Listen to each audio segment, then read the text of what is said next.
1600 టన్నుల ప్లాస్టిక్ చెత్తను హిమాలయ పర్వతాల నుండి తొలగించాడు. 10 సంవత్సరాల నుండి హిమాలయ పర్వతాల మీద ఉన్న చెత్తను తీసివేయడం మొదలుపెట్టాడు. ప్రదీప్ సంగ్వాన్ హిమాలయ పర్యావరణాన్ని కాపాడటానికి, రక్షించడానికి ఉన్న ఒక పర్యావరణవేత్త.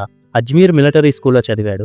ఇండియన్ ఆర్మీకు సేవ చేయాలని అనుకున్నాడు. హిమాలయాల్లో ట్రెక్కింగ్ చేస్తున్న టైంలో ప్లాస్టిక్ కాలుష్యాన్ని ప్రత్యక్షంగా చూసి 2016లో హీలింగ్ హిమాలయాస్ ఫౌండేషన్ ను స్టార్ట్ చేశాడు. ఒక్కటిగా మొదలుపెట్టిన 1000 కంటే ఎక్కువ క్లీనింగ్ డ్రైవ్స్ ని నిర్వహించి 1600 టన్నుల చెత్తను తీసేసేలా చేశాడు. జీరో వేస్ట్ మోడల్ రీసైక్లింగ్ ద్వారా నదులు, అడవులు, గ్రామాలను కలుషితం చేయకుండా ఈ సంస్థ ఆపింది.